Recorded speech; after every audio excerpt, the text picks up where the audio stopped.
marcher dans la présence de Dieu. La présence de Dieu, c'est sa parole. Quand tu marches dans la présence de Dieu, c'est que tu as lu sa parole. Tu l'as scellée dans ton cœur. Et quand tu vois des obstacles, quand tu vois des tentations, tu marches dans sa présence en obéissant à sa loi, en obéissant à sa parole. Là, tu marches dans sa présence. La parole est esprit et vie. En d'autres termes, voilà. Ici, c'est écrit Sainte Bible. Alors, la parole de Dieu que nous lisons est esprit.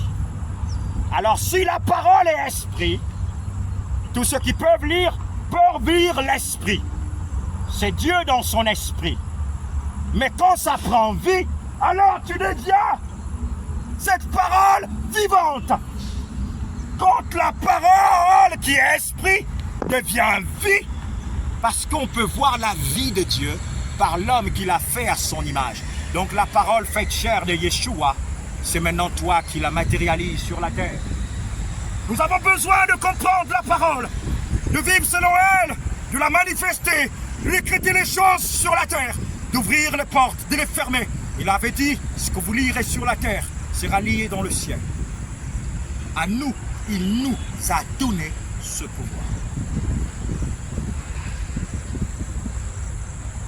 Tu es le Dieu qui nous guérit et le Seigneur qui guérit.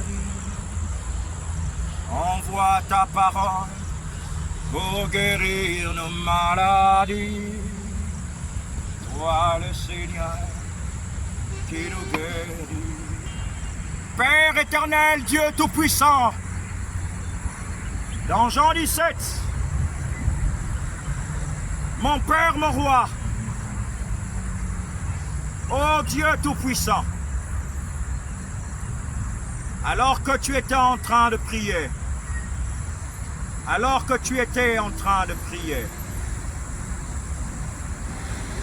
il est dit ce jour la prière sacerdotale, après avoir ainsi parlé, Jésus leva les yeux au ciel et dit, Père!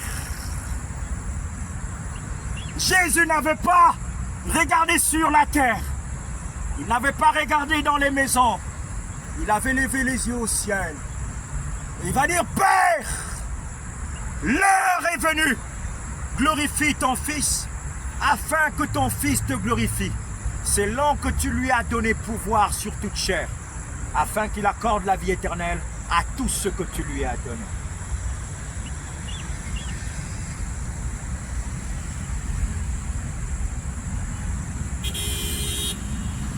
Or, la vie éternelle, c'est qu'ils te connaissent, toi, le seul vrai Dieu.